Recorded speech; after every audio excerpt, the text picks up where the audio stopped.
ಈ ಒಂದು ವಿಡಿಯೋದಲ್ಲಿ ರಾಷ್ಟ್ರೀಯ ಭಾವೈಕ್ಯತೆ ಎಂಬ ಪ್ರಬಂಧವನ್ನು ನೋಡೋಣ. ಈ ಪ್ರಬಂಧವು 10ನೇ ತರಗತಿಯ ವಿದ್ಯಾರ್ಥಿಗಳಿಗೆ ಉಪಯುಕ್ತವಾಗಿರುವಂತಹ ಪ್ರಬಂಧ. ರಾಷ್ಟ್ರೀಯ ಭಾವೈಕ್ಯತೆ. ನಮ್ಮ ಭಾರತದಲ್ಲಿ ರಾಷ್ಟ್ರೀಯ ಭಾವೈಕ್ಯತೆ ಎಂಬುದು ಇಂದು ಹಿಂದೆಂದಿಗಿಂತಲೂ ಹೆಚ್ಚಾಗಿ ಪ್ರಸ್ತಾಪವಾಗುತ್ತಿರುವ ಸಂಗತಿಯಾಗಿರುವುದು.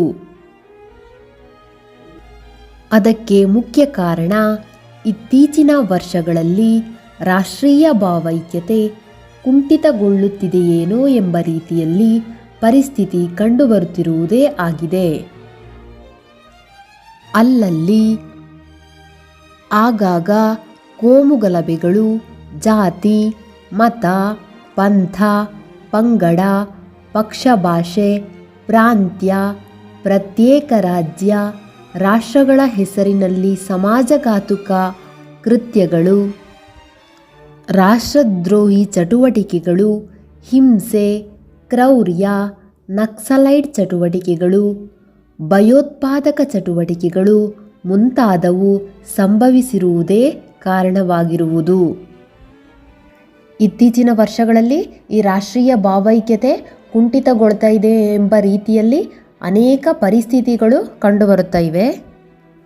ಅಲ್ಲಲ್ಲಿ ನಡೀತಾ ಇರುವ ಕೋಮುಗಲಭೆಗಳಾಗಿರ್ಬೋದು, ಅಥವಾ ಜಾತಿ ಆಗಿರ್ಬೋದು, ಮತ, ಪಂಥ, ಪಂಗಡ, ಪಕ್ಷಭಾಷೆ, ಪ್ರಾಂತ್ಯ, ಪ್ರತ್ಯೇಕ ರಾಜ್ಯ, ರಾಷ್ಟ್ರಗಳ ಹೆಸರಲ್ಲಿ ನಡೆಯುತ್ತಿರುವ ಸಮಾಜಘಾತಕ ಕೃತ್ಯಗಳಾಗಿರ್ಬೋದು, ರಾಷ್ಟ್ರದ್ರೋಹಿ ಚಟುವಟಿಕೆಗಳಾಗಿರ್ಬೋದು, ಹಿಂಸೆ, ಕ್ರೌರ್ಯ, ನಕ್ಸಲೈಟ್ ಚಟುವಟಿಕೆಗಳಾಗಿರ್ಬೋದು, ಭಯೋತ್ಪಾದಕ ಚಟುವಟಿಕೆಗಳಾಗಿರ್ಬೋದು, ಇವು ಇತ್ತೀಚಿನ ದಿನಗಳಲ್ಲಿ ಹೆಚ್ಚಾಗಿ ಕಂಡುಬರುತ್ತವೆ. ಹಾಗಾಗಿ ರಾಷ್ಟ್ರೀಯ ಭಾವೈಕ್ಯತೆ ಕುಂಠಿತಗೊಳ್ತಾ ಇದೆ ಅಂತ ಹೇಳ್ಬೋದು. ಸಾಮಾನ್ಯವಾಗಿ ಒಂದು ರಾಷ್ಟ್ರವು ಭಾವನಾತ್ಮಕವಾಗಿ ಐಕ್ಯತೆಯಿಂದಿರುವುದನ್ನು ರಾಷ್ಟ್ರೀಯ ಭಾವೈಕ್ಯತೆ ಎನ್ನುತ್ತೇವೆ. ಸಾಮಾನ್ಯವಾಗಿ ಒಂದು ರಾಷ್ಟ್ರದಲ್ಲಿರುವ ಜನರು ಭಾವನಾತ್ಮಕವಾಗಿ ಐಕ್ಯತೆ ಅಂದರೆ ಏಕತೆ, ನಾವೆಲ್ಲರೂ ಒಂದೇ ಭಾವನೆ ಎಂಬ ರೀತಿಯಲ್ಲಿರುವುದನ್ನು ನಾವು ರಾಷ್ಟ್ರೀಯ ಭಾವೈಕ್ಯತೆ ಎಂದು ಕರೆಯುತ್ತೇವೆ. ಒಂದು ರಾಷ್ಟ್ರವು ಅನೇಕತೆಯಲ್ಲಿ ಏಕತೆಯನ್ನು ಸಾಧಿಸುವುದನ್ನು ರಾಷ್ಟ್ರೀಯ ಭಾವೈಕ್ಯತೆ ಎನ್ನುತ್ತೇವೆ. ಒಂದು ರಾಷ್ಟ್ರವು ಸಾಮಾಜಿಕವಾಗಿ, ರಾಜಕೀಯವಾಗಿ, ಆರ್ಥಿಕವಾಗಿ, ಸಾಂಸ್ಕೃತಿಕವಾಗಿ ಏಕತೆಯನ್ನು ಸಾಧಿಸುವುದನ್ನು ರಾಷ್ಟ್ರೀಯ ಭಾವೈಕ್ಯತೆ ಎನ್ನುತ್ತೇವೆ. ರಾಷ್ಟ್ರೀಯ ಭಾವೈಕ್ಯತೆಯ ಅರ್ಥ: ವಿವಿಧತೆಯಲ್ಲಿ ಏಕತೆ ಕಂಡ ದೇಶ ನಮ್ಮ ಭಾರತ. ವಿವಿಧ ತರಹದ ಸಂಸ್ಕೃತಿಗಳಿದ್ದು ಮತಗಳಿಂದ ವಿವಿಧತೆಯಲ್ಲಿ ಏಕತೆ, ನಾವೆಲ್ಲ ಭಾರತೀಯರು. ಭಾರತ ಮಕ್ಕಳೆಂಬ ಒಂದು ಬಾಂಧವ್ಯ ನಮ್ಮಲ್ಲಿ ಇದೆ. ಇದು ನಮ್ಮ ರಾಷ್ಟ್ರದ ರಾಷ್ಟ್ರೀಯ ಭಾವೈಕ್ಯತೆಯಾಗಿದೆ. ಭಾರತ ವಿಶಾಲವಾದ ರಾಷ್ಟ್ರವಾಗಿದೆ ಮತ್ತು ವಿಶಿಷ್ಟ ಸಂವಿಧಾನ ಹೊಂದಿದೆ. ಈ ಸಂವಿಧಾನದ ದೃಷ್ಟಿಯಲ್ಲಿ ಬಡವ ಬಲ್ಲಿದ ಎಲ್ಲರೂ ಸಮಾನರು. ಭಾರತವು ವಿಶಾಲವಾದ ರಾಷ್ಟ್ರವಾಗಿದೆ, ವಿಶಾಲವಾದ ದೇಶವಾಗಿದೆ ಮತ್ತು ವಿಶಿಷ್ಟವಾದ ಸಂವಿಧಾನವನ್ನು ಹೊಂದಿದೆ. ಈ ಸಂವಿಧಾನದ ದೃಷ್ಟಿಯಲ್ಲಿ ಬಡವರೆಲ್ಲರೂ ಸಮಾನರಾಗಿದ್ದಾರೆ.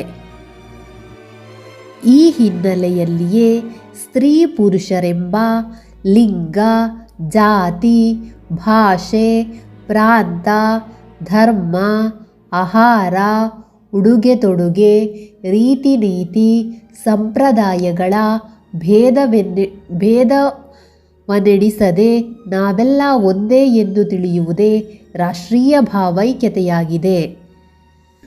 ಸ್ತ್ರೀ ಪುರುಷರೆಂಬ ಲಿಂಗ, ಜಾತಿ, ಭಾಷೆ, ಪ್ರಾಂತ್ಯ, ಧರ್ಮ, ಆಹಾರ, ಉಡುಗೆ ತೊಡುಗೆ, ರೀತಿ ನೀತಿ, ಸಂಪ್ರದಾಯಗಳ ಭೇದವೆಣಿಸದೆ ನಾವೆಲ್ಲ ಒಂದೇ ಎಂದು ತಿಳಿಸುವುದೇ ರಾಷ್ಟ್ರೀಯ ಭಾವೈಕ್ಯತೆ. ವಿಷಯ ನಿರೂಪಣೆ. ಭಾರತವು ವಿವಿಧ ಧರ್ಮ, ಭಾಷೆ, ಬುಡಕಟ್ಟು ಜನಾಂಗಗಳನ್ನು ಹೊಂದಿದ್ದು ದೇಶದ ಯಾವುದೇ ಮೂಲೆಗೆ ಹೋದರೂ ಅಲ್ಲಿ ವೈವಿಧ್ಯತೆಯನ್ನು ಕಾಣುತ್ತೇವೆ. ಭಾರತವು ವಿವಿಧ ಧರ್ಮ ಆಗಿರ್ಬೋದು, ಭಾಷೆ, ಬುಡಕಟ್ಟು ಜನಾಂಗಗಳನ್ನು ಹೊಂದಿದ್ದು ದೇಶದ ಯಾವುದೇ ಮೂಲೆಗೋದ್ರೂ ಅಲ್ಲಿ ವಿವಿಧತೆಯನ್ನು ಕಾಣ್ತೇವೆ. ಏಕೆಂದರೆ ಭಾರತೀಯ ನಾಗರಿಕತೆಯು ಯಾವಾಗಲೂ ಧಾರ್ಮಿಕ ಹಾಗೂ ನೈತಿಕ ತಳಹದಿಯ ಮೇಲೆ ಚಲಿಸುತ್ತದೆ. ದೇಶದ ಎಲ್ಲ ಭಾಗಗಳಲ್ಲಿಯೂ ಸಾಂಸ್ಕೃತಿಕ ಮತ್ತು ಜೀವನ ಮಾರ್ಗದ ಒಗ್ಗಟ್ಟು ಹಾಗೂ ದೃಷ್ಟಿಕೋನವು ಧರ್ಮ, ನಂಬಿಕೆ ಮತ್ತು ಆಚರಣೆಗಳಲ್ಲಿ ವಿಶಾಲ ವೈವಿಧ್ಯತೆಯನ್ನು ಹೊಂದಿದೆ. ಆದರೂ ನಮ್ಮಲ್ಲಿ ನಾವು ಭಾರತೀಯರು ಎಂಬ ಬಲವಾದ ಬೇರಿದೆ. ನಮ್ಮ ದೇಶದ ರಾಷ್ಟ್ರಗೀತೆ, ರಾಷ್ಟ್ರಭಾಷೆ, ರಾಷ್ಟ್ರಮುದ್ರೆ ಇವು ನಮ್ಮ ಏಕತೆಯ ಸಂಕೇತಗಳಾಗಿವೆ. ಅಲ್ಲದೆ ವಂದೇ ಮಾತರಂ, ಸಾರೇ ಜಹಾನ್ ಸೇ ಅಚ್ಚಾ, ಜನಗಣಮನ ಅಧಿನಾಯಕದಂತಹ ದೇಶಭಕ್ತಿ ಗೀತೆಗಳು ನಮ್ಮಲ್ಲಿ ದೇಶಪ್ರೇಮ, ದೇಶಾಭಿಮಾನವನ್ನು ಹುಟ್ಟಿಸುತ್ತವೆ. ಇಡೀ ದೇಶವೇ ವೈವಿಧ್ಯಮಯದ ಸಾಂಸ್ಕೃತಿಕ ಆಚರಣೆಯಲ್ಲಿರುವಾಗ ನಾವು ಒಂದೇ ಮನೆಯವರಂತೆ ಕೂಡಿ ಬಾಳುತ್ತಿರುವುದು ಇಡೀ ಜಗತ್ತಿಗೆ ಮಾದರಿಯಾಗಿದೆ ಎಂದು ಹೇಳಬಹುದು. ರಾಷ್ಟ್ರೀಯ ಭಾವೈಕ್ಯತೆ ಮೂಡಿಸುವ ಹಬ್ಬಗಳು: ಸ್ವತಂತ್ರ ದಿನಾಚರಣೆ, ಗಾಂಧಿ ಜಯಂತಿ, ಗಣರಾಜ್ಯೋತ್ಸವ, ಕರ್ನಾಟಕ ರಾಜ್ಯೋತ್ಸವ, ಮಕ್ಕಳ ದಿನಾಚರಣೆ, ಶಿಕ್ಷಕರ ದಿನಾಚರಣೆ. ಈ ಹಬ್ಬಗಳೆಲ್ಲ ರಾಷ್ಟ್ರೀಯ ಭಾವೈಕ್ಯತೆಯನ್ನು ಮೂಡಿಸುವಂತಹ ಹಬ್ಬಗಳಾಗಿವೆ.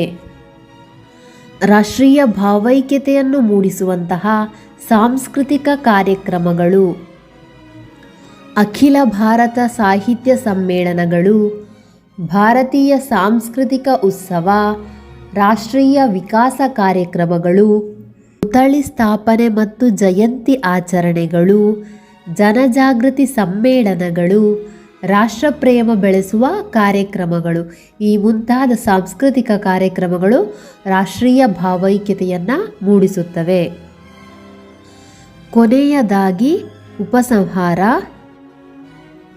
ಸರಳವಾಗಿ ಹೇಳುವುದಾದರೆ ವಿವಿಧತೆಯಲ್ಲೂ ಏಕತೆಯನ್ನು ಕಾಣುವುದೇ ಭಾವೈಕ್ಯತೆ.